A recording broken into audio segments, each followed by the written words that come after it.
आ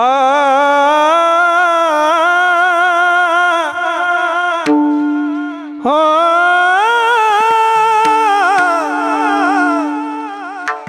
हो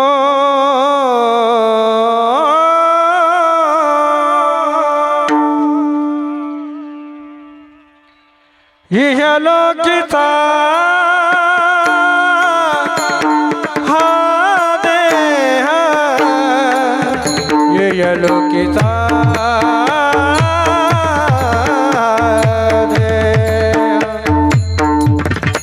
इहलोकीचा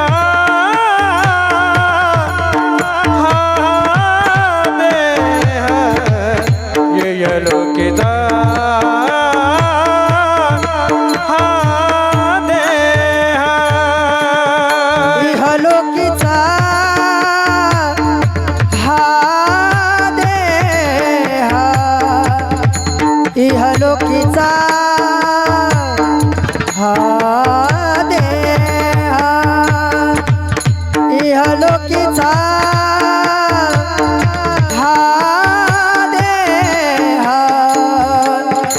इहलोकीचा हा देह देवाईची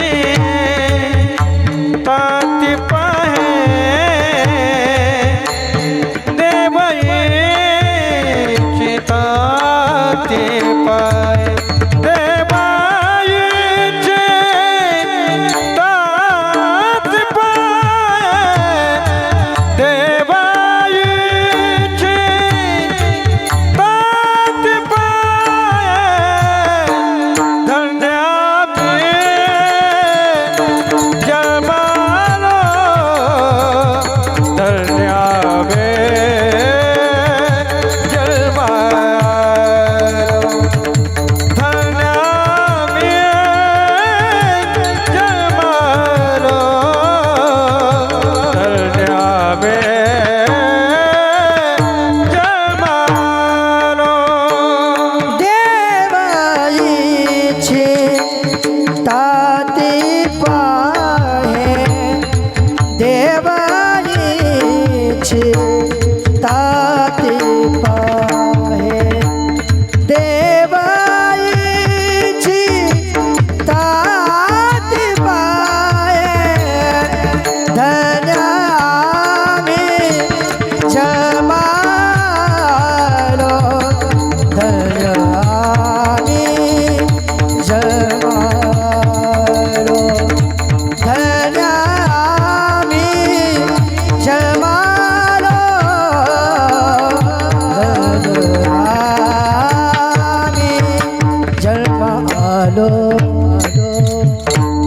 दास विठोबाचे धारो दास विठोबाचे धारो हे दास दास दास दास विठोबाचे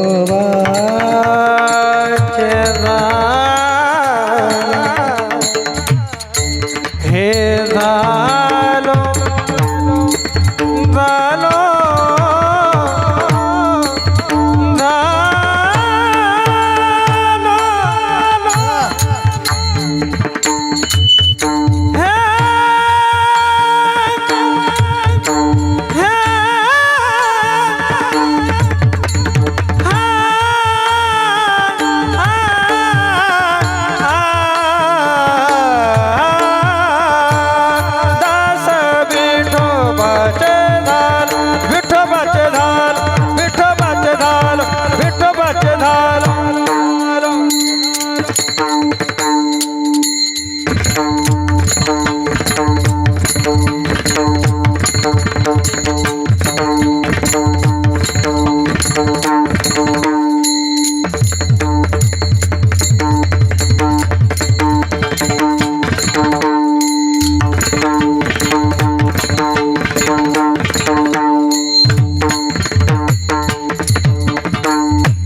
बाचे झालो झालो दास दास विठोबाचे झालो झालो दास विठोबाचे झालो झालो दास दास विठोबाचे झालो दास विठोबाचे झालो दास विठोबाचे झालो दास विठोबाचे झालो झालो झालो झालो दास विठोबाचे झालो दास विठोबाचे झालो धन्य बी जन्मालो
लोकीचा हा देह, इह लोकीचा हा देह, देव इच्छिता ती पाहे। धन्या मी जन्मा आलो, दास विठोबाचे झालो। आयुष्याच्या साधने, आयुष्याच्या साधने, सच्चिदानंद पदवी घेणे। धन्या मी जन्म आलो, दास विठोबाचे झालो। तुका म्हणे पावटणी, तुका म्हणे पावटणी, करू स्वर्गाची निशाणी। धन्या मी जन्म आलो, दास विठोबाचे झालो विठ्ठल विठ्ठल विठ्ठल विठ्ठल विठ्ठल विठ्ठल विठ्ठल विठ्ठल विठ्ठल विठ्ठल विठ्ठल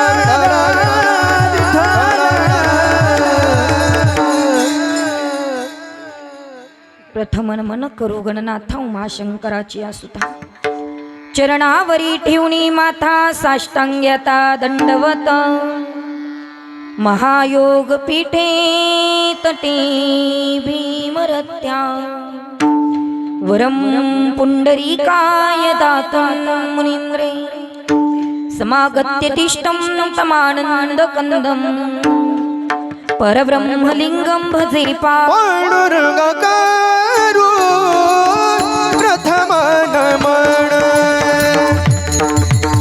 गकारू प्रथम नमन पांडुरंगाकारू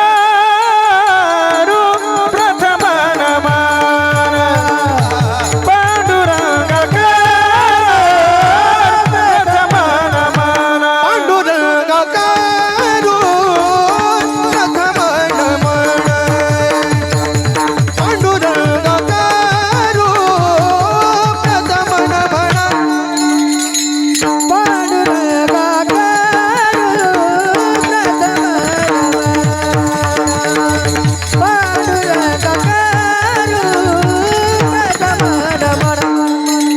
नमन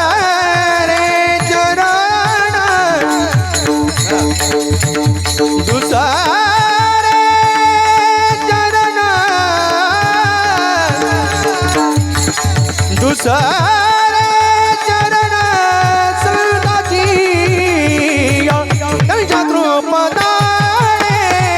त्यांच्या कृपदाने कथिता विसरू बाबाजी सद्गुरू दास तुका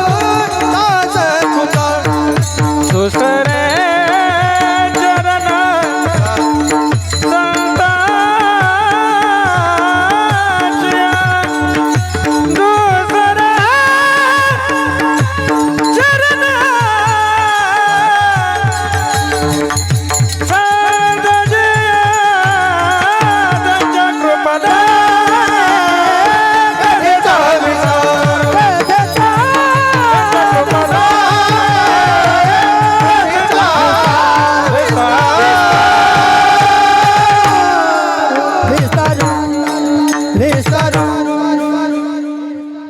पांडुरंगा करू प्रथम नमन दुसरे चरण संतांची त्यांच्या कृपादाने कथेचा विस्तारू बाबाजी सद्गुरु दास तुका जयांचे केली स्मरण होय सकळ विद्येच्या अधिकरण तेच वंदो श्री चरण श्री गुरूंचे ते नमस्कारून आता ओम नमो ज्ञानेश्वरा करुणा करा दयाळ तुमचा अनुग्रह लादलो पावन झालो चराचर ओम नमो जियाद्या वेद प्रतिपाद्या जे जे स्वसंवेद्या आत्मरूपा विठ्ठल विठ्ठल विठ्ठल विठ्ठल विठ्ठल विठ्ठल विठ्ठल विठ्ठल विठ्ठल विठ्ठल विठ्ठल इह लोकीचा हा देह इह लोकीचा हा देह देव इच्छिता ती पाहे धन्य मी जन्म आलो दास विठोबाचे झालो प्रस्तुत प्राप्त प्रसंगी कीर्तन रूपी सेवेकरिता निवडलेला अभंग महान भागवत भक्त संत सम्राट विश्ववंद्य महाराष्ट्र भूषण जगद्गुरु जगदवंदनीय श्री संत तुकोबाराय यांचा अत्यंत महत्वाचा बहुतेकांच्या परिचित असणारा ओळखीचा असणारा साधा सोपा केवळ 4 चरणाचा पण या मृत्यू लोकात मिळालेल्या नरदेहाचं महत्व वर्णन करणारा अभंग आज या ठिकाणी प्रथम वर्ष श्रद्धाच्या विधी निमित्त निवडलेला आहे विठ्ठल विठ्ठल विठ्ठल विठ्ठल विठ्ठल अभंग जगद्गुरु तुकोबाराय यांचा आहे तुकोबाराय आजच्या या अभंगाद्वारे तुम्हाला आम्हाला या मृत्यू लोकात मिळालेल्या नरदेहाचं महत्व व्यतीत करून सांगतात। जगद्गुरु तुकोबारायांनी या देहाचं महत्व सांगावं, कारण तुकोबारायांचा तेवढा अधिकार आहे। मी अनेकदा सांगत असते, एखाद्याने एखाद्याला बोलण्याकरता अधिकार असेल तर आपल्याला बोलण्याची मात्र त्या ठिकाणी आपली पात्रता आहे। आपला जर अधिकार नसेल तर एक शब्द सुद्धा बोलता कामा नये। मग ज्या अर्थी तुकोबाराय आम्हाला तुम्हाला या देहाचं महत्व सांगतात, त्या अर्थी वारकरी संप्रदायामध्ये तुकोबारायांचा अधिकार खूप मोठा आहे, खूप मोठा आहे। म्हणून तुकोबाराय तुम्हाला आम्हाला या देहाचं महत्व सांगतात। हा देह इतका महत्वाचा आहे, तुकोबारायांना का सांगावं वाटलं याचं कारण एकच आहे, या मृत्यू लोकात आल्याच्या नंतर प्रत्येकाला एक ना एक दिवस मरावं लागणार आहे। मरण काही कुणाला चुकणार नाही, चुकवता येणार नाही, आणि चुकवणारा इथं जन्मालाच आलेला नाही।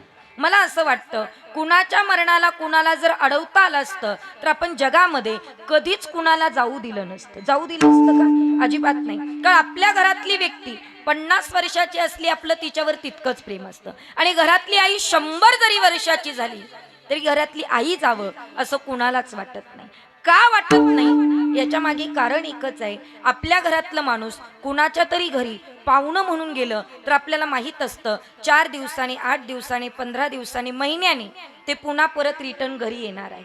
पण देवा घरी गेलेली व्यक्ती आयुष्यामध्ये आपल्याला पुन्हा परत कधीच भेटू शकत नाही, हे माहीत असतं। म्हणून आपल्याला वाटतं की आपलं माणूस जाऊ नये। पण खरं सांगू का, ज्याचा काळ आलाय दादा त्याला जावं लागणार आहे, आणि त्या काळाला अडवता येत नाही। कारण माणसाच्या मृत्यू करता 3 गोष्टी गरजेच्या आहे। व्यवस्थित आहे का? माणूस असा सहज मरत नाही, 3 गोष्टी आल्याशिवाय माणसाला मृत्यू येत नाही। मग कोणत्या कोणत्या आहे का? पहिली गोष्ट स्थळ महत्वाचं आहे, दुसरी गोष्ट काळ महत्वाचा आहे, आणि तिसरी गोष्ट वेळ महत्वाची आहे। स्थळ, वेळ आणि काळ निश्चित झाला की याला जगात कोणीच अडवू शकत नाही। एक लक्षात ठेवा, काहींचं स्थळ येतं, वेळ येतो पण काळ येत नाही।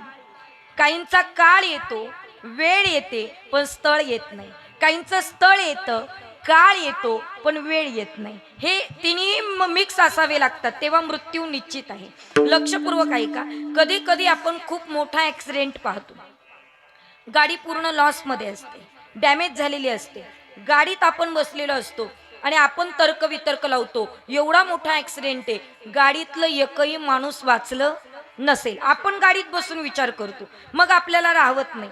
आपण चांगल्या अंतकरणाचे असले तर पुढे निघून नाही जात, मग गाडी थांबवतो, उतरतो आणि तिथपर्यंत पाहायला जातो। पण गाडीकडे बघितल्यानंतर महाराज गाडीतल्या माणसाला साधं खरसटलेलं सुद्धा नसतं। मग आपण विचार करतो, अरे बापरे एवढा मोठा ऍक्सिडेंट आणि गाडीतल्या माणसाला साधं खरसटलेलं नाही। याचं उत्तर एकच आहे, त्याचं स्थळ आलं होतं, त्याची वेळ आली होती, पण त्याचा काळ आलेला नव्हता। आणि कधी कधी आपण घराच्या बाहेर निघतो, अर्धाच किलोमीटर चालत जातो, साधी ठेच लागते माऊली, खाली पडतो आणि मरतात। मग आपण म्हणतो अरे अर्ध्याच किलोमीटरवर गेला होता, घरात जर थांबून ठेवलं असतं ना तर असं झालं नसतं। हा गैरसमज काढून टाका, कारण त्या अर्ध्या किलोमीटरवर त्याचं स्थळ निश्चित झालेलं आहे। आपण कोणत्या ठिकाणावर मरायचं हे 5च्या दिवशी कन्फर्म झालंय, याला कोणी अडवू शकत नाही। कधी कधी माणसं मरण्याकरता, ऐका बरं का, मरण्याकरता घरातनं दवाखान्यात जातात। ऐकताय ना तुम्ही? माणसं मरण्याकरता घरातनं दवाखान्यात जातात, आणि कधी कधी माणसं मरण्याकरता दवाखान्यातनं घरी येतात। मग आपण म्हणतो 2 दिवस थांबायला लागत होतं, अजिबात नाही। त्याचं मरण जर घरात आहे तर तो घरातच मरणार आहे। म्हणून मरण्याकरता स्थळ, वेळ आणि काळ निश्चित झाला की याला कोणीच अडवू शकत। काळाची ये बुडी पडेल माझे वार, काळाची ये बुडी पडेल माझे वार, काळाची ये बुडी, काळाची ये बुडी पडेल माझे वार, काळाची ये बुडी पडेल माझे वार। ओ सोड विना देवा माया बाप, सोड विना देवा माया बाप, सोड विना देवा माया बाप,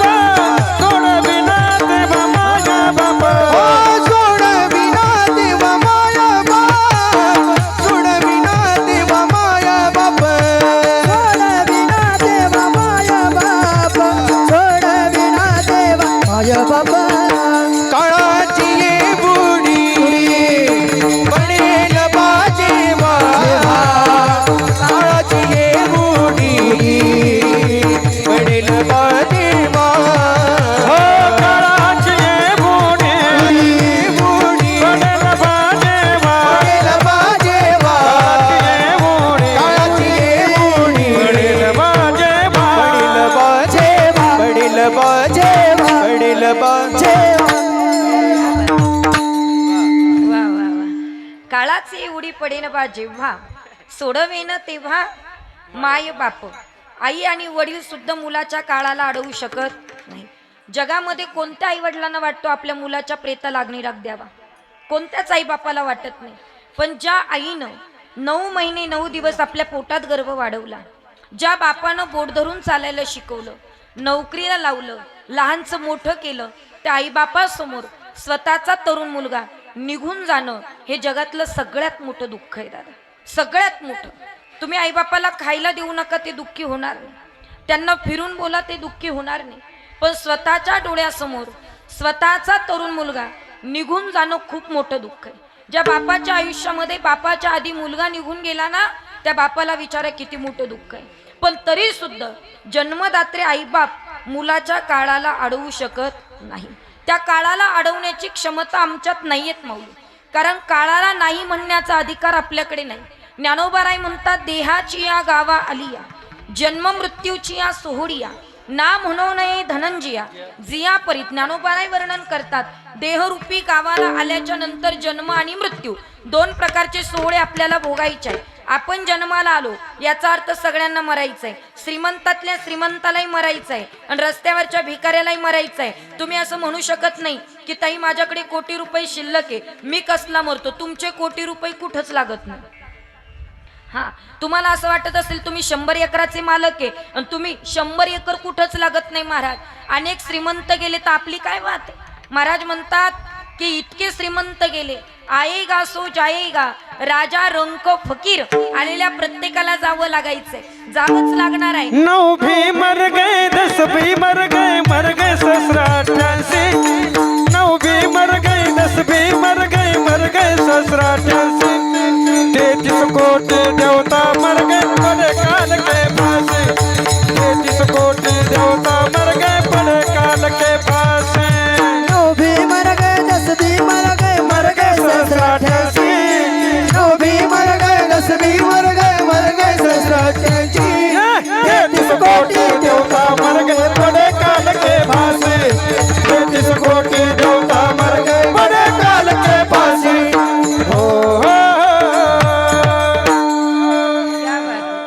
प्रत्येकाला मरायचं आहे. 33 कोटी देवाला मृत्यू चुकला नाही. आपण तर माणसं होतो होता, मग आपल्याला सगळ्यांना मरायचं आहे. बरोबर. तुमच्या सगळ्यांच्या लक्षात आलं काय? मरायचे एवढंच लक्षात ठेवा तुम्ही, बाकी काही लक्षात ठेवू नका. पण तुमच्या लक्षात सध्या सगळं आहे. माझ्या नावावर एवढा बँक बॅलन्स आहे, लक्षात आहे. नावावर एवढी जमीन आहे, लक्षात आहे. गाव आपल्या ताब्यात आहे, लक्षात आहे. समाज आपलंच ऐकतो, लक्षात आहे. तुमच्या सगळं लक्षात आहे. पण शोकांतिका एवढीच आहे, मरण तुमच्या लक्षात नाही. येणे एकले हो जाणे हे शेवटी, येणे एकले हो जाणे हे शेवटी. येणे एकले हो जाणे हो शेवटी, येणे एकले हो जाणे हो शेवटी. येथे राहण्याची वो नाही कल्प कोटी, येथे राहण्याची वो नाही कल्प कोटी. येथे राहण्याची हो नाही कल्प कोटी, येथे राहण्याची नाही कल्प कोटी. जोडीले धन तेना चले लक्ष कोटी, जोडीले धन तेना चले लक्ष कोटी. जोडीले धनाचे हो नचले लक्ष कोटी, जोडीले धनाला चले लक्ष कोटी. म्हणून आली सावळ्याची भेटी, म्हणून आलो या सावळ्याच्या भेटीला, म्हणून आली सावळ्याची भेटी. म्हणून आलो सावळ्याच्या भेटीला. घालावो याच्या पायावरी, आता घालावो याच्या पायावरी.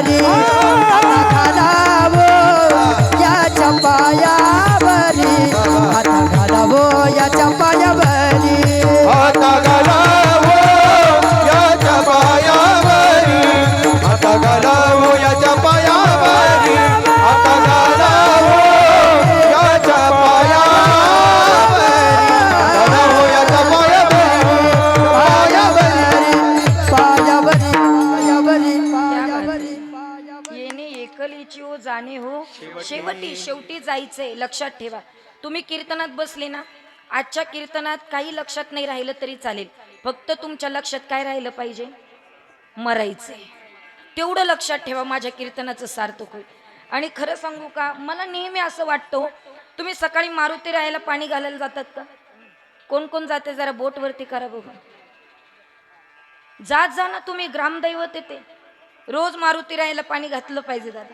आणि माझं तर म्हणणं असं आहे, मारुतीच्या पाया पडायला गेलेत की नुसतं मारुतीच्या पाया पडून घरी नाही यायचं. मारुतीच्या पाया पडायला गेले की एक स्मशानाकडनं चक्कर मारून घरी यायचं. खरंच. आणि तुम्हाला सांगू, दररोज दादा आपण स्मशानाकडे गेलो ना, तो कोणाचेच बांध कोरणार नाही. हे 100% खरं आहे. 100% खरं आहे. बांध का कोरतोय याचं कारण एकच आहे, मरण विसरलोय. आणि म्हणून तुम्हाला आठवण करून देण्यासाठीच वर्ष श्राद्धात कीर्तन आहे. नाही तर काही गरज नाही दादा. वर्ष श्राद्धात 10व्यात कीर्तन कशाला? कारण जे जिवंत आहे त्यांना मरण आठवून द्यायला. आणि मरण जर आठवलं तर चुकीचं कर्म आम्ही करू शकत नाही. म्हणून मरायचं प्रत्येकाला आहे. इथं आल्याच्या नंतर मरावं लागणार आहे. उपजते ते नाशे नासले पुनरपी दिसे, हे घटिका यंत्र तैसे परिभ्रमेगा. हे भ्रमण चालूच असणारे. आलेला जाणारे, गेलेला येणारे. आजा मेला पंजा मेला, बाप मसना गेला. देखत देखत नातू पंतू तोही तैसा झाला. अनेक मरणाचे प्रमाण तुमच्या लक्षात आहे. मरायचं सगळ्यांना आहे, पण मरणाच्या आधी काय करायचं हे कळण्याकरता कीर्तन चालू आहे दादा. म्हणून आपल्या जीवनामध्ये मृत्यू येणार आहे, एक क्षण सुद्धा विलंब होणार नाही. एकदा उडून आलं की मरावं लागणार आहे. पण जगद्गुरु तुकोबाराय म्हणतात, मरणाच्या आधी सावध होणं अत्यंत महत्वाचं आहे. सावध होऊन मग काय करायचंय? आपण आपल्या जीवनामध्ये आलेला प्रत्येक क्षणाचा विचार करणं सुद्धा तितकंच महत्वाचं आहे. तुकोबारायचा अभंग आहे, क्षणोक्षणी हाची करावा विचार, तरावया पार भवसिंधू, नाशिवंत देह जाणार सखड, आयुष्य खातो काळ सावधान.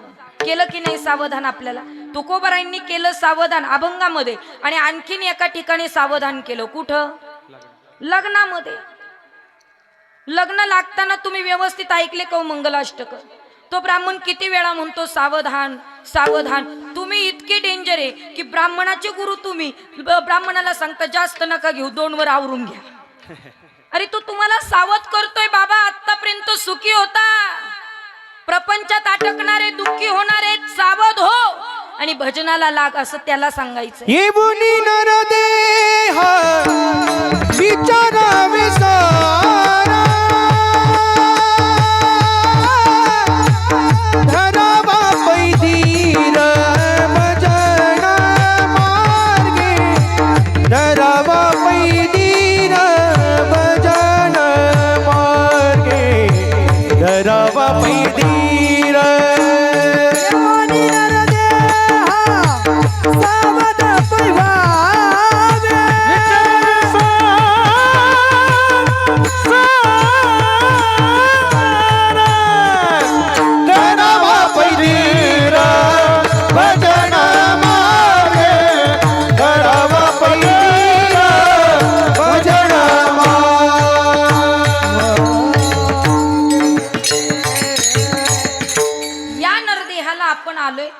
इथं येऊन सावध होणं अत्यंत महत्वाचं आहे. बरं, सावध का व्हायचं आहे?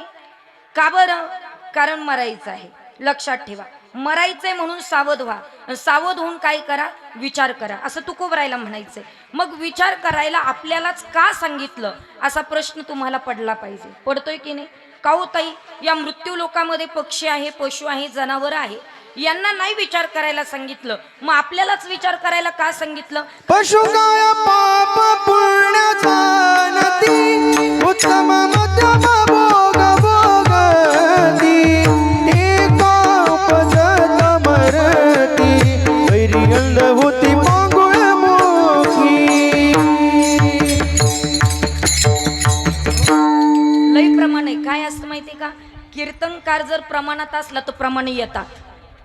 काही काही कीर्तनकार प्रमाणाच्या बाहेर आहे, एकही प्रमाण येत नाही. त्यांना शेवटी लोकांना सांगावं लागतं, हा अभंग घेतला होता याच्यावर बोला. नाही, प्रमाण खूप येणारे, पण आपल्याकडे वेळ कमी आहे, वेळेअभावी. महाराजांचं प्रमाण अगदी मात्र त्या ठिकाणी त्या विषयाला धरून आहे, पण गोडही चाल लावली होती, पण आपल्याकडे वेळाच्या मात्र कमी आहे. पण ऐका, पशु काय पाप पुण्य जाणती. पशूंना पाप पुण्याचा विषय कळत नाही, म्हणून पशूंना सांगितलं नाही तुम्ही विचार करा. मग विचार करायला कोणाला सांगितलं? माणसाला. का बरं सांगितलं? कारण आपल्यामध्ये विचार करण्याची प्रवृत्ती आहे. मग आपल्याला का सांगावं लागलं? सध्या आपले विचार सुप्त आहे, ते बाहेर निघत नाही, म्हणून संतांना सांगावं लागलं तुम्ही विचार करा. का बरं? सुप्त विचार आहे. कशा पद्धतीने? उदाहरणार्थ फार गोड देते ऐका. आपण सगळे शेतकरी आहात असं समजून तुम्हाला सगळ्यांना प्रश्न विचारते. ए बघा, पाईप नवीन आहे, फुटबॉल नवीन आहे, मोटर नवीन आहे. मोटर चालू बंद करण्याकरता 2 कलरची बटणं असतात. ते 2 कलर कोणते? बडबड करू नका. तुम्ही दोघं जरा बाजूला उभे राहा, एकीकडे उभं राहा, एकीकडे उभं राहा. जोड फोडा. सध्या फोडाफोडीत चालली, आता आम्हालाही तेवढंच काम आहे. विठाला विठाला विठाला विठाला विठाला विठाला विठाला. मोटर चालू बंद करण्याकरता 2 कलरची बटणं असतात. ते 2 कलर कोणते? लाल आणि हिरवा. अगदी बरोबर दादा. मोटर चालू करायची कोणतं बटन दाबावं लागेल? हिरवं. मोटर बंद करायची कोणतं बटन दाबावं लागेल? लाल. जाताना तुम्ही चालू बंद करायला हा कोणतं बटन दाबावं लागेल? लाल. लाल बटन दाबलं की मोटर बंद होते आणि हिरवं बटन दाबलं की मोटर चालू होते. पण आता ऐका, फुटबॉलला घाण अटकली, पाईपाला गंज चढला, कितीतरी वेळा हिरवं बटन दाबण्याचा प्रयत्न केला, पण मोटर काही चालू होत नाही. त्याच्यासाठी काय करावं लागेल? एक गावठी कृती करावी लागेल. सांगते जरा ऐका. मी काही एवढी शेतात मुरलेली नाही, पण जरा पाहून हा खरं सांगते तुम्हाला. मी एका शेतकरी बापाची मुलगी आहे आणि शेतकरी सासऱ्याची सून आहे. त्याचा मला सार्थ अभिमान आहे दादा. हा, आपल्याला आपल्या शेतीविषयी अभिमान असायला पाहिजे. का बरं? कारण सांगू का दादा, गॅस बंद झाली की इकडे लाकडाकडेच यावं लागतं. कोरोना झाला की सगळे शहराकडचे इकडेच येतात, म्हणून शेतकऱ्याशिवाय पर्याय नाहीये. म्हणून शेतकऱ्यांनी सुद्धा आनंदाने, स्वाभिमानाने, अभिमानाने जगायचं दादा. एक लक्षात ठेवा, एक वेळेला निसर्गाने हानी केली म्हणून आत्महत्या हा पर्याय अजिबात नाही. एक दिवस तरी आपला आल्याशिवाय राहणार नाही. म्हणून लक्षपूर्वक ऐका. फुटबॉलला घाण अटकली, पाईपाला गंज चढला, कितीतरी वेळा हिरवं बटन दाबलं, पण मोटर चालू होत नाही. त्याच्याकरता एक गावठी कृती करावी लागते. काय? हौदातनं पादलीवर पाणी घ्यावं लागतं, त्या पाण्यामध्ये शेण कालवावं लागतं, ते शेण कालवलेलं पाणी पाईपात सोडावं लागतं. त्या पाईपातल्या पाण्याचा स्पर्श विहिरीतल्या पाण्याला झाला की बादल्या पाणी बाहेर आल्याशिवाय राहत नाही. पण त्याच्याकरता काय करावं लागतं? एक शेणाच्या पाण्याची बादली आतमध्ये टाकावी लागते. तसंच आपलं ही हृदयरूपी विहीर आहे, याच्यामध्ये विचारांचा साठा आहे, पण सध्या हृदयरूपी विहिरीला घाण अटकलेली आहे, बुद्धीला गंज चढलेला आहे. म्हणून संतांना अभंगाची एक ओळ आतमध्ये टाकावी लागते आणि मग आपले विचार बाहेर पडल्याशिवाय राहत नाही. पण त्याच्यासाठी संतांना अभंगाची ओळ आतमध्ये टाकणं गरजेचं आहे. म्हणून संत तुम्हाला आम्हाला सांगतात तुम्ही विचार करू शकतात आणि म्हणून विचार करा. पण तुम्हाला आम्हाला प्रश्न पडला की ताई विचार करा म्हटले, पण आम्ही कोणता विचार करायचा आम्हाला प्रश्न आहे. सध्या आम्ही विचारातच आहोत, पण कोणता नाही करायचा आणि कोणता करायचा तेवढं बाकी सांगा. 2 विचारे अजिबात करू नका. एक विचार 100% करावा लागणार. तुम्ही अगदी मात्र सतर्कतेने ऐका, कारण मी तुम्हाला काही प्रश्न विचारणार आहे. पहिला विचार अजिबात करू नका. त्याचा विषय आहे की दुःखदायी विचार जीवनामध्ये अजिबात करू नका. दुःखदायी विचार म्हणजे काय? ज्या विचारापासनं दुःख आणि दुःखच प्राप्त होतं, तो दुःखदायी विचार अजिबात करू नका. आणि आपण नेमका तोच करत बसलोय महाराज. ज्या प्रपंचामध्ये दुःख आहे त्याचाच विचार करतो. संसार दुःखमुळ चहूकडे इंगड, विश्रांती नाही कोठे, रात्रंदिवस तळमळ. कायमस्वरूपी आपण दुःखाचाच विचार करतो. काही लोकांचा तुम्ही बघा स्वभाव असतो, काही बायांचा स्वभाव असतो, कोणी बाई तिला भेटायला आली की ती तिचं रडगाणं सुरू करते. माझा पोरगा असा आहे, माझी सून अशी आहे, आपलं काही खरं नाही आणि देवानं सगळंच आपल्या वाट्याला दुःख दिलं. तुम्ही एक लक्षात ठेवा, जेवढा तुम्ही दुःखाचा विचार कराल तेवढं दुःख तुमच्या पाठीमागं लागेल. हे लक्षपूर्वक ऐका. जेवढं तुम्ही तुमचं दुःख इतरांना सांगाल तेवढं दुःख तुम्हाला चिपकून राहील. कारण त्या दुःखाचा सातत्याने विचार केला की दुःखच प्राप्त होतं. एखाद्या गोष्टीचा सातत्याने विचार केला की ते रूप आम्हाला प्राप्त होतं. कशावरून? चिंतने तद्रूपता. राम म्हणता रामच होईजे, पदी बैसोनी पदवी घेईजे. राम राम राम राम म्हटलं की वेगळा राम शोधावा लागत नाही. तसं तुम्ही म्हटलात मी दुःखी आहे, मी दुःखी आहे, मी दुःखी आहे, की दुःख तुमचा पिछा करणार आणि मरेपर्यंत दुःख तुम्हाला सोडणार नाही. म्हणून दुःखदायी विचार जीवनामध्ये अजिबात करू नका. दुसरा विचाराचा प्रकार सांगितला अनर्थ विचार.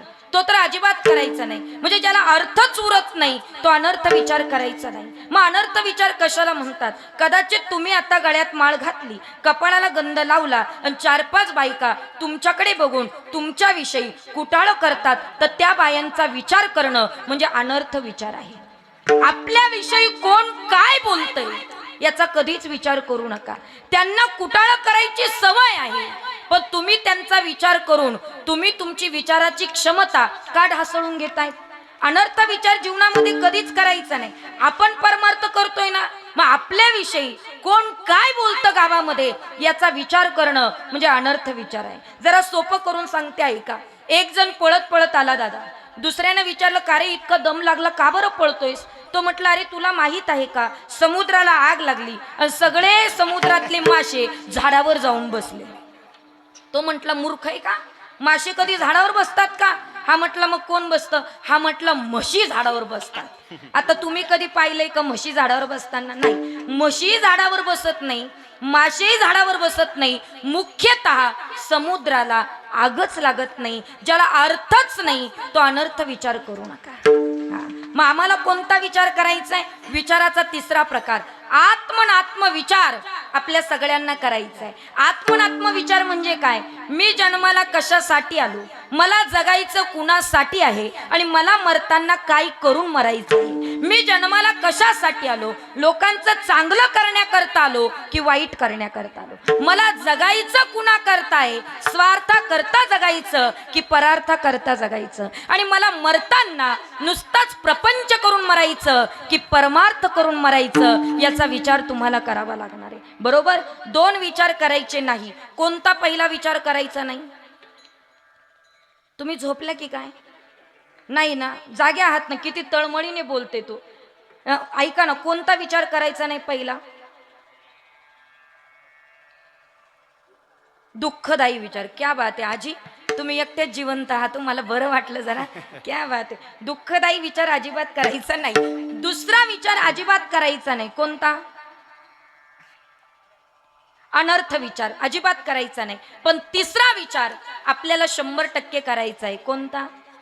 आत्मनात्म विचार. बरं का, आत्मनात्म विचार. आणि यदा कदाचित तुम्ही म्हटले ताई या तिन्ही विचारातलं आम्हाला काहीच कळालं नाही, तर तुकोबराने इतकं सोपं करून सरासर विचार करा उठावूटी, सरासर विचार करा उठावूटी, सरासर विचार करा उठावूठी, सरासर विचार करा उठावूठी. ओ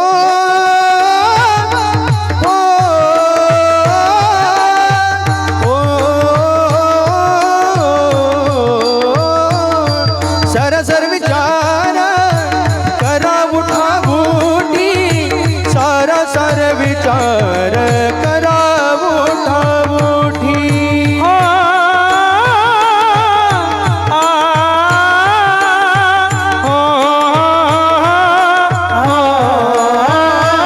सरसर विचार करा उठावूठी, सरसर विचार करा उठावूठी. नामधरा कळटी विठोबाचे, नामधरा कळटी विठोबाचे, नामधरा कंठी विठोबाचे, नामधरा कंठी विठोबाचे, नामधरा कळटी विठोबाचे, नामधरा कळटी विठोबाचे. नामधरा कंठी विठोबाचे, नामधरा कंठी विठोबाचे. तयाच्या चिंतणे निरसेल संकट, तयाच्या चिंतणे निरसेल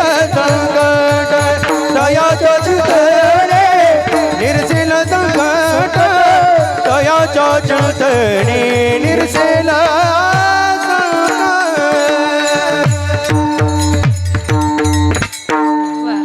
कोणता विचार करायचा आहे? सारा सार विचार करा उठा उठी, नामधरा कंठी विठोबाचे, तयाच्या चिंतने निरसेल संकट, तराल दुर्घट भव सिंधू. ऐका, सारातला सार विचार करायचा आहे. पण महाराज जगाला असार काय आणि सार काय हेच कळत नाही. मग ऐका, सार काय आणि असार काय. ऐका जरा, तुम्ही कधी भिमुंगाची शेंग बघितली का? हो तर म्हणा ना, मला वाटलं फॉरेनहून आलेत की काय तुम्ही. अरे काय सिंपल प्रश्न विचारलाय मी. भिमुंगाची शेंग, शेतकरीच आहोत ना आपण, बघितली सगळ्यांनी? हा, आता पटापट बोला. भिमुंगाच्या शेंगेतला जो शेंगदाणा आहे तो सार आहेत की असार आहे? सार, अगदी बरोबर. जे टरफल आहे ते असार आहेत की सार आहे? सार, असार. आणि आंबा पाहिलाय तुम्ही? आंब्याचं जे टरफल आहे ते सार आहेत की असार आहे?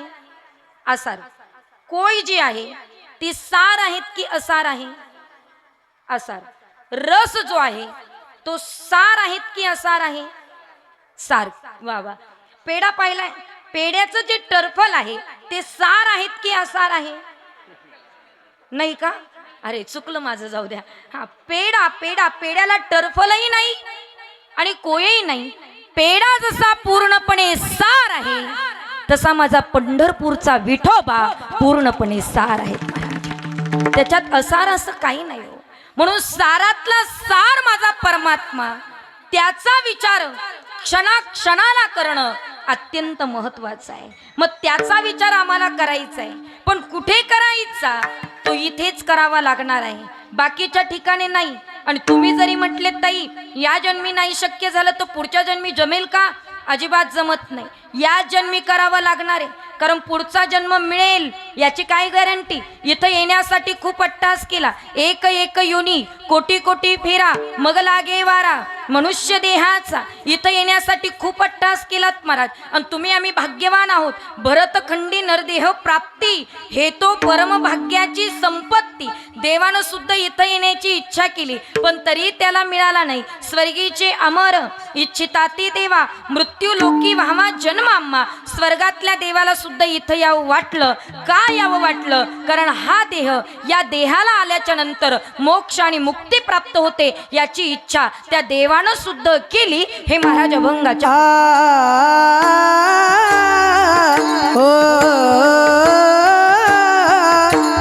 इहलोकीचा हा देह,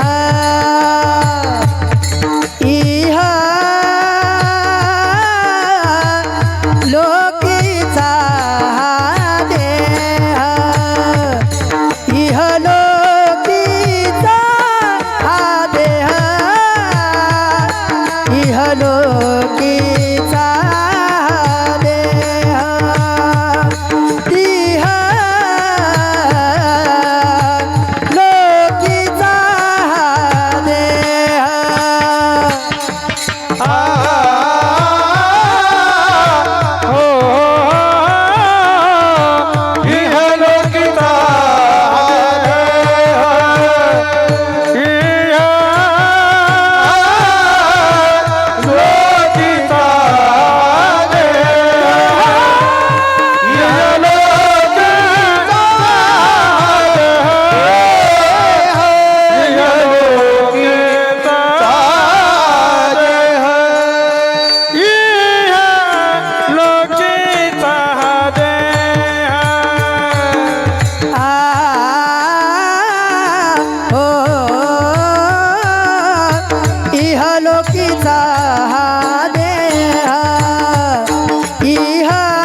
उग तुम्ही इकडून तिकडून आणण्याच्या भानगडीत पडता. काय जोड येत आहे कशाला विनाकारण. जाऊ दे, तुमच्याकडे पैसे झाले जास्त आणि डोकं झालं कमी. मी काय बोलणार आहे आता. विठाल विठाल विठ्ठल विठ्ठल विठ्ठल विठ्ठल विठ्ठल विठ्ठल इहलोकीचा हा देह देव इच्छिताती पाहे. देवानं सुद्धा इथे येण्याची इच्छा केली. सहजासहजी नाही, खूप अट्टहास केला पण तरी मिळाला नाही. तुम्ही आम्ही खूप भाग्यवान आहेत. तुम्हाला आम्हाला हा देहही मिळाला आणि मृत्यू लोकही मिळाला. फक्त शोकांतिका एवढीच आहे, फुकटचा मिळाला म्हणून महत्व कळालं नाही. मला नेहमी वाटतं बरं का, देवाने निदान किडनी देताना तरी 2-3 कोटी घ्यायला पाहिजे होते आपल्याकडनं. काय म्हणणं आहे तुमचं? हा, लिव्हर देताना तरी 2-4 कोटी घ्यायला पाहिजे होते. का बरं? आपण जर कधी 3 कोटी रुपये लिव्हरला खर्च केले असते ना, तर चुकून सुद्धा लोकांनी दारूच्या दुकानाकडे पाहिलं नसतं. लोकांना माहित आहे दारू पिल्यानंतर लिव्हर खराब होतो तरी माणसं पितात. उत्तर एकच, फुकट मिळालं म्हणून महत्व कळालं नाही. बापाची प्रॉपर्टी आयती मिळाली की मुलांना त्याचं महत्व कळत नाही. जरा गुंठाभर घेऊन दाखवा मग कळेल हे किती मेहनतीचे महाराज. एवढं सोपं वाटतं? अजिबात. बापाच्या प्रॉपर्टी कोणी भास मारतं, त्याच्यात काही नवल नाही दादा. मनगटात ताकद पाहिजे, 2-4 गुंठे तरी घेता आली पाहिजे शहरात, तर समजायचं तुम्ही कमवलं. विकून खाण्यात काय मजा आहे? तसंच आहे, फुकटचं मिळालं म्हणून महत्व कळालं नाही. पण आपला एकूण एक पार्ट अत्यंत महत्वाचा आहे. पण याची किंमत ज्याला नाही ना त्याला विचारा. ज्याला डोळ्यानं दिसत नाही त्याला डोळ्याची किंमत विचारा. ज्याला कानानं ऐकू येत नाही त्याला कानाची किंमत विचारा. ज्याला हात नाही, ज्याला पाय नाही त्याला हाताची किंमत विचारा, पायाची किंमत विचारा. महाराज, भगवंताचे मात्र आभार रोज मानले पाहिजे की देवाने 5 कर्मेंद्रे, 5 ज्ञानेंद्रे, 11वं मन, 12वी बुद्धी, आम्हाला सगळं काही व्यवस्थित दिलंय. पण शोकांतिका एकच आहे की आम्हाला कळालं नाही. हे प्राप्त करण्याकरता किती अट्टहास केला हो, आणि तुम्हाला आम्हाला प्राप्त झालं सहजासहजी नाही. इथे 4 गोष्टी असाव्या लागतात महाराज. काही गोष्टी प्राप्त करायच्या असेल, जीवनामध्ये तुम्हाला परमार्थ करायचा असेल तर सहज प्राप्त होत नाही. देव प्राप्त करायचा असेल तर सहज प्राप्त होत नाही. त्याच्यासाठी मात्र तुम्ही 2-4 गोष्टी मी सांगते तेवढ्या लक्षात ठेवा. हे प्राप्त झालेत ना, परमार्थ करायचा आहे ना, मग काय काय करावं लागेल? एकतर पहिली गोष्ट, परमार्थ प्राप्त करण्याकरता पहिली गोष्ट तुमच्याकडे पुरुषार्थ असावा लागेल. पुरुषार्थाशिवाय देव प्राप्त होत नाही. दुसरी गोष्ट, त्याच्यासाठी प्रयत्न करावे लागेल. तिसरी गोष्ट, त्याच्यासाठी प्रार्थना करावी लागेल. चौथी गोष्ट, त्याच्यासाठी मात्र त्या ठिकाणी प्रतीक्षा करावी लागेल. आणि चौथी 5वी गोष्ट, तो प्राप्त झाल्याशिवाय राहणार नाही. पण या 5ही गोष्टी नीट लक्षात ठेवा. जीवनामध्ये तुम्हाला पुरुषार्थ करावा लागणार आहे. ज्या गोष्टी मिळत नाही त्याच्यासाठी अट्टहास करा, कष्ट करा, 100% मिळेल. मग पुरुषार्थ हे फक्त पुरुषच नाही करू शकत, एखादी स्त्री सुद्धा पुरुषार्थ करू शकते. पुरुषार्थ करणं म्हणजे काय? एखादी गोष्ट आहे, ती गोष्ट आम्हाला मिळत नाही, प्राप्त करता येत नाही, पण तिच्यासाठी सातत्याने प्रयत्न करणं, तिच्यासाठी कष्ट करणं म्हणजे पुरुषार्थ आहे. जीवनामध्ये ऐका, लक्षपूर्वक ऐका, पुरुषार्थ म्हणजे काय? आज आम्ही मात्र मातीच्या घरात आहे, पण आपण स्वतःच्या मनगटाच्या जोरावर एखादा बंगला बांधून दाखवणं पुरुषार्थ आहे. गाडी घेऊन दाखवणं पुरुषार्थ आहे. कितीतरी लोक मला नाव ठेवायचे दादा. ज्यावेळेस मला अध्यक्ष व्हायचं होतं माऊली, त्यावेळेस मात्र आपल्यातले संप्रदायातले लोक म्हणायचे, एक बाई अध्यक्ष करून तुम्ही काय करणार आहे, त्या बाईला काय करता येणार आहे. पण लक्षात ठेवा, माझ्या निवृत्तीनाथांनी मुक्ताई म्हणून माझा स्वीकार केला आणि इथून मागही कधी एवढा निधी आला नाही आणि इथून पुढे कधी येतो की नाही माहीत नाही, पण 57 कोटी रुपयाचा निधी मी माझ्या कार्यकर्तीमध्ये मात्र मंजूर करून दाखवला दादा. एक लक्षात ठेवा, 70 ते 75 लाख रुपये आदरणीय राहुल महाराज भेंडाळीकर असतील, आदरणीय आमचे शिवा महाराज अडके असतील, आमच्या तिघांच्या माध्यमातून 70 ते 75 लाख रुपये संस्थानला नेऊन दिलेत महाराज. हा पुरुषार्थ आहे. तुम्हाला काय वाटतं लोक इतके सोपे कोणालाही पैसे देतात? अजिबात नाही. विश्वासाच्या पात्रतेचा असेलच लोक 100 रुपयाची पावती फाडतात, नाही तर कोणाकडे फाडत नाही दादा. लक्षपूर्वक ऐका, जी गोष्ट होणार नाही असं लोक म्हटले आणि आपण ती करून दाखवली की हा पुरुषार्थ आहे. इथे आलात लोक तुम्हाला म्हणले हा माळ घालूच शकत नाही, याचा पेता पेता जन्म गेला, हे कसलं माळ घालतं. पण त्या म्हणणाऱ्याच्या तोंडाकडे पाहून आपण जर गळ्यात माळ घातली, कपाळाला गंध लावला, त्र्यंबकची वारी केली, पंढरपूरची वारी करायला लागलात की तो तुमचा पुरुषार्थ आहे. तो पुरुषार्थ आहे. जी गोष्ट होत नाही, लोक म्हणतात होणार नाही, ती करून दाखवणं तो पुरुषार्थ आहे. परमात्म्याला प्राप्त करणं तो पुरुषार्थ आहे. पण सहज नाही दादा, तो पुरुषार्थ साध्य करण्याकरता प्रयत्न करावे लागतात, सातत्याने चिकाटी असावी लागते. प्रयत्न जर केले नाही तर देरे हरी आयता पलंगावरी कोणी आणून देत नाही. तुम्हाला वाटेल बा मी पलंगावर बसेल आणि लोक आणून देतील, अजिबात नाही. त्याच्यासाठी तुम्हाला प्रयत्न करावे लागणार आहे. लक्षपूर्वक ऐका. शेतात काही मिळत नाही, पण एखादं पीक गावकरी जे करतात त्याच्या विरोधात जाऊन एखादं पीक आगळं वेगळं काढून दाखवणं हा पुरुषार्थ आहे. पण ते पीक चांगलं येण्यासाठी सातत्याने प्रयत्न देखील केले पाहिजे. प्रयत्न केल्याशिवाय कोणतीच गोष्ट होत नाही. मग आता ऐका, नुसता पुरुषार्थ आणि प्रयत्न असून चालत नाही, त्याच्यासाठी देवाकडे प्रार्थना सुद्धा करावी लागते. प्रार्थना करावी लागते. प्रार्थनेशिवाय परमार्थ होत नाही दादा. त्याच्यासाठी काय करावे लागते? प्रार्थना करावी लागते. देवापुढे तुम्हाला नतमस्तक व्हावं लागेल. तुम्ही किती घमेंडीने वागत असाल आणि तुम्ही किती मोठा पुढाकार असाल आणि किती मोठे पुढारी असाल, तुम्ही नाही कोणाजवळ नम्रतेने वाकत, पण देवाजवळ 100% वाकावंच लागणार आहे. प्रार्थना करावीच लागणार आहे दादा. प्रार्थनेशिवाय दुसरं काहीच नाही. पहिली गोष्ट पुरुषार्थ, दुसरी गोष्ट प्रयत्न, तिसरी गोष्ट प्रार्थना, आणि या तिन्ही गोष्टी असून चालत नाही. त्याच्यासाठी प्रतीक्षा करावी लागते. प्रतीक्षा म्हणजे वाट पाहावी लागते. एखादी गोष्ट तुम्हाला वाटतं आज केलं उद्या लगेच मिळेल, अजिबात नाही. त्याच्यासाठी सातत्याने तुम्हाला मेहनत करावी लागणार आहे. बरोबर आहे की नाही महाराज? आज चिंतामण महाराज इतके मोठे आहेत, एवढे चांगले गायक झाले, हे सहज झालेत का महाराज? नाही. कितीतरी वेळा लोकांचे 200 रुपयाचं सुद्धा पाकिट घेतलं असेल, तेव्हा आता 4000वर जाऊन पोहोचलंय ना. साधी गोष्ट आहे का? नाही हो, साधी गोष्ट नाही आहे. याच्यासाठी सातत्याने चिकाटी करावी लागली, प्रतीक्षा करावी लागली, वाट पाहावी लागली. लक्षपूर्वक ऐका. माझा प्रवास 20 वर्षापूर्वी, मुकुंदा महाराज, माझा प्रवास 20 वर्षापूर्वी SS वर होता. मी 2 व्हीलरवर माझ्या वडिलांच्या सोबत कार्यक्रमाला, ही बेरवाडीकर मंडळी इथं बसली, त्यांना सगळ्यांना माहिती आहे. मी 2 व्हीलरवर कार्यक्रम केले दादा. वडील मला वेळोवेळी घेऊन फिरत होते. SS वरचा प्रवास, आज लोकांना नुसती फॉर्च्युनर गाडी दिसते, पण फॉर्च्युनर पर्यंत पोहोचण्याकरता किती प्रयत्न करावे लागले, किती कष्ट करावे लागले, हे फक्त मला माहिती आहे दादा. हे काही साधी गोष्ट आहे का?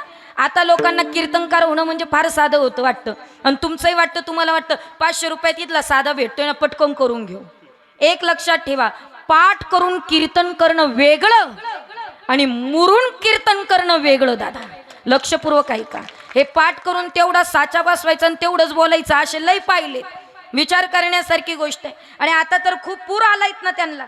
विचार करा. त्याच्यासाठी तुम्हाला इथं आलात ना, काकडा पाठ करावा लागेल, नाटपाठ करावं लागेल, हरिपाठ पाठ करावं लागेल. त्याच्यासाठी पायी पायी पंढरपुरापर्यंत जावं लागेल. वारी केल्याशिवाय कीर्तनकार होत नाही. आता बरेच कीर्तनकार बिना वारीचेच पाहते.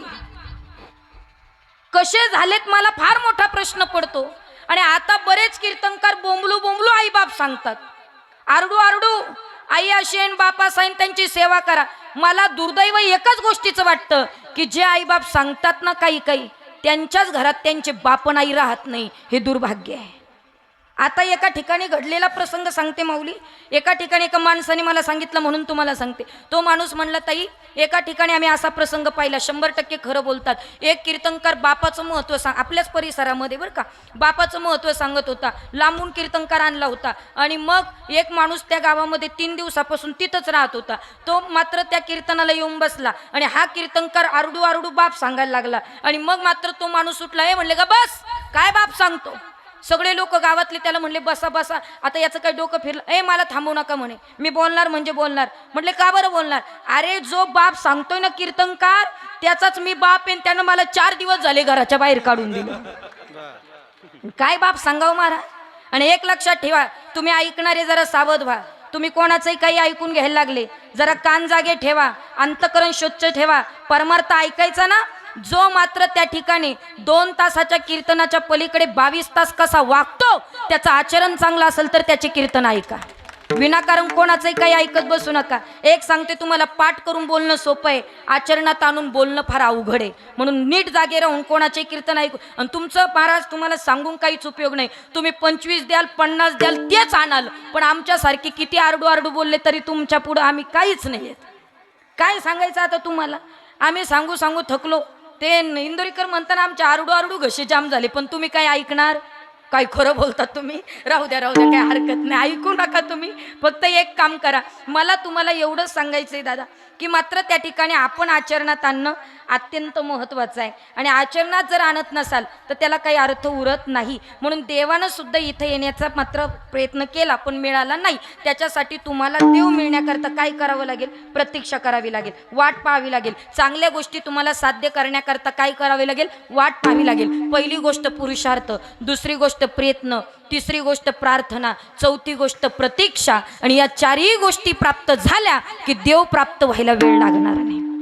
त्याला प्राप्त करायचंय, या सगळ्या गोष्टी कराव्या लागेल. मग आम्हाला देव प्राप्त करण्यासाठी अट्टहास करावा लागला. मग आम्हाला तुम्हाला हा देह मिळाला आणि देवही मिळाला, पण देवाला सुद्धा हा देह मिळाला नाही. म्हणून तुकोबाराय म्हणतात आम्ही धन्य आहोत की आम्हाला हा देह मिळाला. कारण आम्ही धन्य का? आम्ही त्याचे दास झालो. कुणाचे? महाराज अभंगाच्या दुसऱ्याच्या. धन्य आम्ही जन्मालो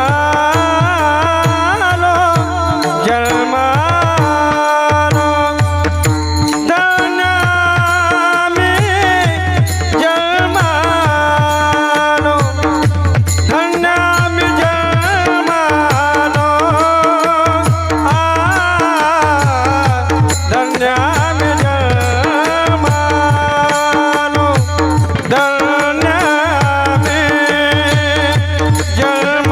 जन्मालो, धन्य आम्ही जन्मालो, धन्य आम्ही जन्मालो.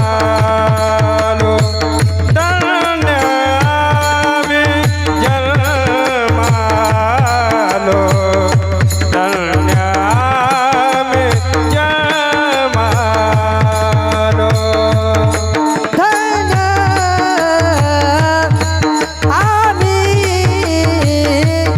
जन्मालो, जन्मालो, धन्य आम्ही जन्मालो, धन्य आम्ही जन्मालो, धन्य आम्ही जन्मालो, आलो, धन्य आम्ही जन्मालो, धन्य आम्ही जन्मालो, धन्य आम्ही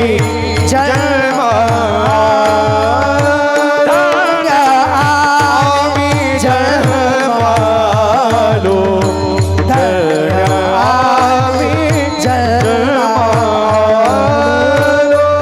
धन्य आम्ही जन्मालो, जन्मालो, धन्य आम्ही जन्मालो, धन्य आम्ही जन्मालो, धन्य आम्ही जन्मालो, धन्य आम्ही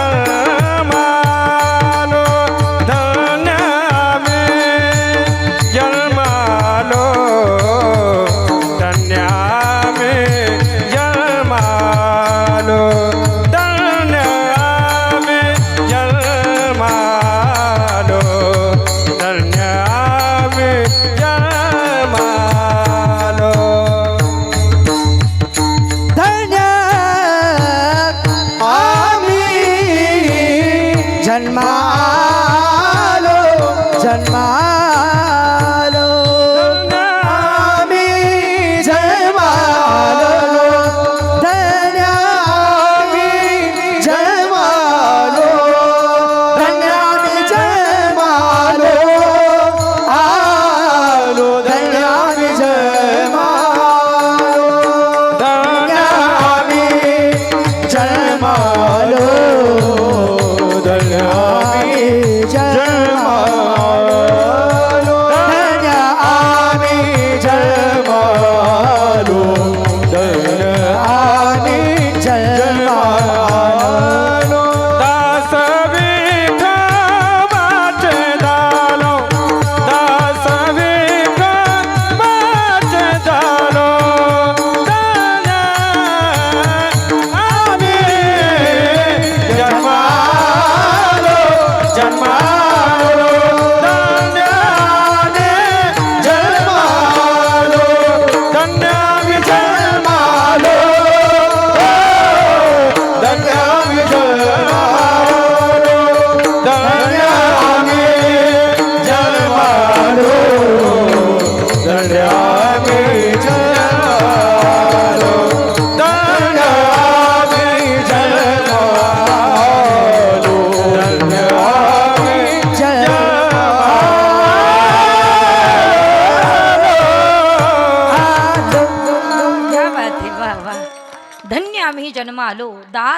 विठोबाचे झालो.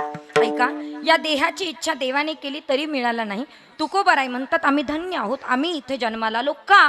कारण आम्ही दास झालोय. कुणाचे? विठोबाचे. ऐका, आम्ही दास झालोय महाराज, प्रपंचाचे नाही, पत्नीचे नाही, पतीचे नाही. आम्ही दास कुणाचे झालो? विठोबाचे. एक गाऊ आम्ही विठोबाचे नाम, अनेकाचे काम नाही आता. आणि एकदा का त्याचं दास झालं ना, कुणाकडे काही विचारायची गरज पडत नाही बरं का. आणि तुम्ही जर खरंच त्याचे दास असाल ना, तर कोणालाच हात दाखवणार नाही. सध्या तुम्हाला हात दाखवायचा रोग झाला आहे, मग हात दाखवल्याचा परिणाम बघावा लागतो तुम्हाला. बघितला ना आता तुम्ही. आता काही तुम्हाला नवीन सांगायची गरज नाही, म्हणून काही कोणाला हात दाखवीत बसू नका. माझं कसं होईल आणि काय होईल काही कोणाला विचारायचं नाही. माऊली एक लक्षपूर्वक ऐका, ज्याला हात नाही त्याचं आयुष्य तो जगतोय की नाही. मग फक्त या मनगटामध्ये कष्ट करण्याची उमेद असली पाहिजे, सगळ्या गोष्टी मिळतात. काही कुणाला हात दाखवायचे नाही. मग दास व्हायचं ना, अनेकांचं नाही, एकाचंच दास, त्या विठोबाचं. मग आता आमच्या आयुष्याचं साधन एक आहे, आम्हाला सच्चिदानंद पदवी घ्यायची आहे. सच्चिदानंद म्हणजे काय? सदैव आनंदाची पदवी आम्हाला प्राप्त करायची आहे. एक लक्षात ठेवा, माणूस जीवन जगत असताना साधनही असावं आणि साध्यही असावं. साधन काय आहे? भगवंताचं नाम.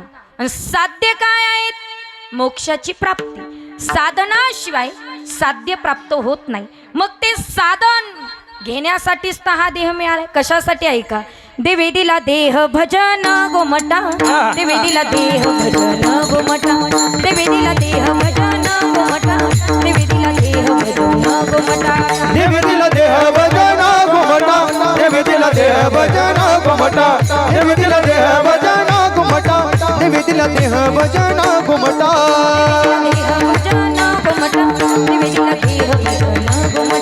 देवे दिला देह भजन गोमटा, देवे दिला देह भजन गोमटा, देवे दिला देह भजन गोमटा, देवे दिला देह भजन गोमटा, देवे दिला देह भजन गोमटा, देवे दिला देह भजन गोमटा, देवे दिला देह भजन गोमटा. झाला भाटा बाधिकेचा, बाधिकेचा तो या झाला भाटा बाधिकेचा, झाला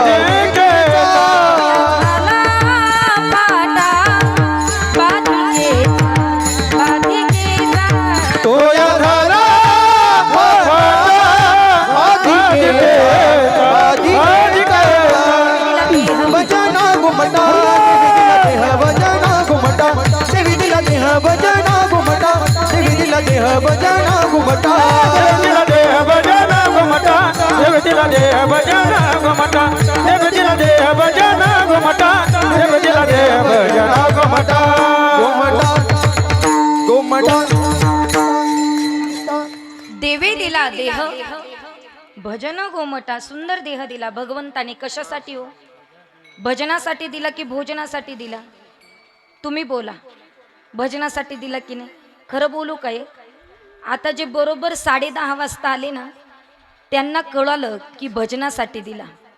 म्हणजे बरोबर 11:15ला येऊन बसले ना, त्यांना कळालं भोजनासाठी दिला. ही भजनाला येणाऱ्यांची संख्या वेगळी आहे आणि भोजनाला येणाऱ्यांची संख्या वेगळी आहे. ते म्हणतात अजून 12 वाजायला वेळ आहे, थोडा हळूहळू जाऊन डायरेक्ट पंक्तीला बसू. हे पंक्तीला बसणारे वेगळे आणि संतांच्या संगतीला बसणारे वेगळे. म्हणून परमार्थ करण्याकरता हा देह मिळाला, पुन्हा परत नाही. मग आमच्या आयुष्याचं साधन आहे भगवंताचं चिंतन, साध्य आहे मोक्षाची प्राप्ती. महाराज म्हणतात आमच्या आयुष्याचं साधन प्राप्त करण्याकरता आम्ही इथे येऊ. हे महाराज अभंगाच्या 3ऱ्या चरण. आयुष्याच्या साधने, आयुष्याच्या साधने, आयुष्याच्या साधने, आयुष्याच्या साधने, आयुष्याच्या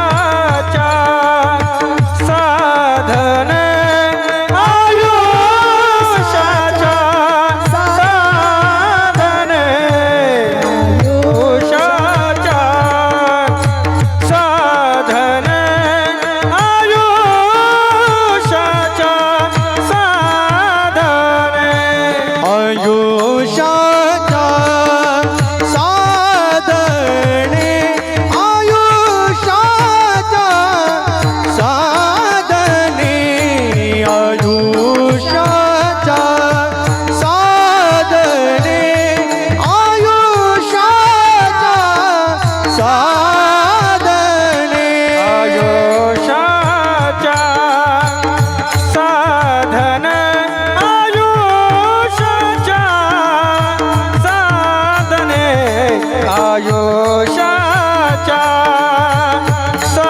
साधने आयुष्याच्या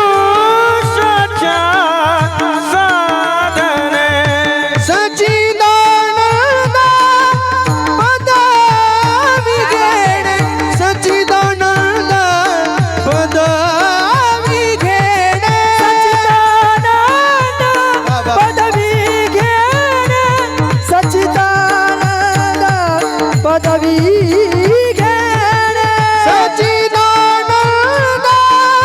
पदवी घेणे सच्चिदानंद पदवी घेणे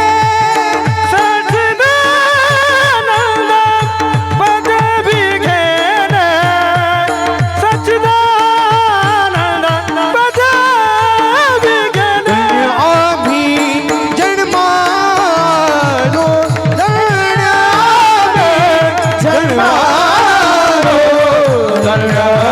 धन्यावे जन्मालो धन्यावे जन्मालो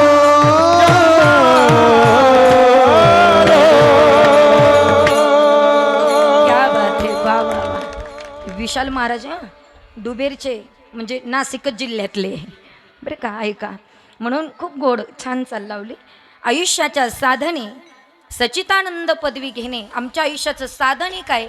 आम्हाला सच्चिदानंद पदवी घ्यायची आहे आणि आम्ही जाताना असंच जाणार नाही तर आमच्या पाऊल खुणांवर स्वर्ग ठेवून जाणारे जगद्गुरु तुकोबाराय असेच नाही गेले तर पाऊल खुणांवर स्वर्ग म्हणजे तुमच्या आमच्याकरता स्वर्ग म्हणजे तो स्वर्ग घ्यायचा नाही. स्वर्ग म्हणजे तुकोबारायांची गाथा ही वारकऱ्याकरता स्वर्गच आहे दादा. ती स्वर्ग ठेवून गेलीत की नाही आपल्यासाठी. फक्त वाचा, वाचायला वेळ काढा, एक एक अभंग वाचा. जगद्गुरु तुकोबारायांचा गाथा आम्हाला जगायला शिकवतो, वागायला शिकवतो आणि मरायला सुद्धा शिकवतो.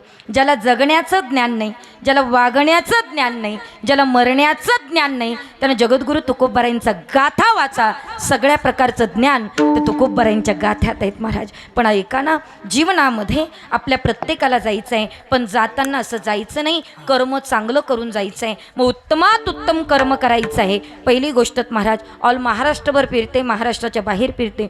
एकूण 3 ते 4 राज्यांमध्ये माझे कीर्तन होत असतात. मी स्तुती करत नाही, वस्तुस्थिती सांगते. 8 चॅनेलला माझी शूटिंग आहे. कोणत्या ना कोणत्या चॅनेलला दररोज माझं कीर्तन असतं. नाही तर यूट्यूबला सर्च केलं तरी येतं. पण दररोज कार्यक्रम असताना एक गोष्ट मी कळकळीने सांगत असते, कर्म जर चांगलं करायचं असेल तर जिवंतपणी आईबापाची सेवा करा. याच्यापेक्षा उत्तम कर्म या जगात दुसरं कोणतंच नाहीत महाराज, अजिबात नाही. म्हणून मातृत्व आणि पितृत्व अनन्य महत्त्वाचं नातं आहे. सगळ्या पुरुष मंडळीला माझी विनंती आहे, तुमचं शेड्यूल कितीही बिझी असू द्या, तुम्ही कितीही व्यस्त असू द्या, पण माझी एकच इच्छा आहे, तुम्ही कुठूनही बाहेरून आलात ना आणि आई जर दरवाजात बसलेली ना, फक्त आईला तोंड भरून विचारा, आई तू बरी आहेस का, जेवण केलं का. याच्या पलीकडे तुमच्या आईवडिलांना तुमच्याकडनं कसलीच अपेक्षा नाही हो, कसलीच नाही. म्हणून मातृत्व आणि पितृत्व अनन्य महत्त्वाचं नाते. एक बोलू तुम्हाला, आई जोपर्यंत आपली जिवंत आहे ना तोपर्यंत आपल्याला तिचं महत्त्व लगेच कळत नाही. पण ज्या व्यक्तीची आई निघून जाते तिला विचारा आई काय असते. माहेरात सगळे भाऊ आहेत, भाऊजाई आहेत, भाची आहेत, सगळे, पण माहेरात सगळे असू द्या आणि आई नसू द्या, माहेर माहेर कसलं हो. माहेरामध्ये आपल्यावर प्रेम करणारी फक्त आपली आई आणि फक्त आपले वडील असतात. ज्या माऊलीच्या जीवनातनं आई निघून गेली ना त्यानं समजायचं आपल्या जीवनातलं प्रेम संपलं. आणि ज्याच्या जीवनातनं वडील नावाचं पात्र निघून गेलं त्यानं समजायचं आपल्या जीवनातला आधार संपला. तो किती प्रेम करते हो आई, किती प्रेम करते. एखादी आई आहे, तिच्या पोटात बाळ आहेत, डिलिव्हरीची वेळ आलेली आहे, सगळेजण डॉक्टरला भेटत आहेत पण डॉक्टर मात्र उदास आहे. डॉक्टरांनी सांगितलं एक लक्षात ठेवा, नवरा तिचा आला, त्या नवऱ्याला सांगितलं अगदी मात्र क्रिटिकल कंडिशन आहे, मात्र या ठिकाणी एकतर आईच वाचेल नाही तर बाळच वाचेल.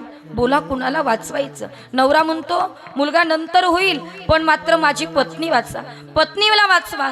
पण मात्र हीच गोष्ट त्या डॉक्टर आईला विचारायला जातात, तुमची अवस्था अशी आहे एकतर तुम्हीच वाचाल नाही तर तुमचं मुलगंच वाचेल. बोला कुणाला वाचवायचं. ती आई डोळ्यात पाणी आणते. 9 महिने 9 दिवस ज्या पोटातल्या बाळावर प्रेम केलं त्या माझ्या बाळाने अजून हे विश्व बघितलं नाही, मी तर बघितले. डॉक्टर साहेब काळजी करू नका, माझी सही घेऊन टाका माझी सही घेऊन. पण मी वाचले नाही तरी चालेल, पण माझ्या बाळाला वाचवा हे म्हणणारं नातं म्हणजे मातृत्वाचं आहे. लेकुराचे हित, लेकुराचे हित, लेकुराचे हित, लेकुराचे हित, लेकुराचे हित, लेकुराचे हित, लेकुराचे हित, लेकुराचे हित. बाई मागुलीचे चित्त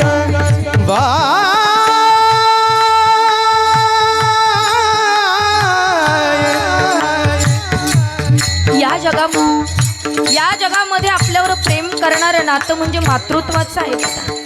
एका बाईने मला प्रश्न विचारला, ताई या जगामध्ये माहेर आणि सासरमध्ये काय फरक आहे? सासर आणि माहेर मध्ये एकच फरक आहे माऊली, ऐका. सासरी कोटी रुपयाचा बंगला आहे, लाखो रुपयाची गाडी आहे, 5 पक्वान्नाचं जेवण आहे. पण तुम्ही शेतातनं थकून आल्यानंतर तुमच्या डोक्यावरून प्रेमाने हात फिरवणारी आई तिथं नाहीये. आणि माहेरी कुडाचं झोपडं आहे हो. माहेरची परिस्थिती नाजूक आहे हो. माहेरी काही नाहीये ताई, पण तरी माहेरी जाऊ वाटतं. कारण माहेरात गेल्यानंतर आमच्या डोक्यावरून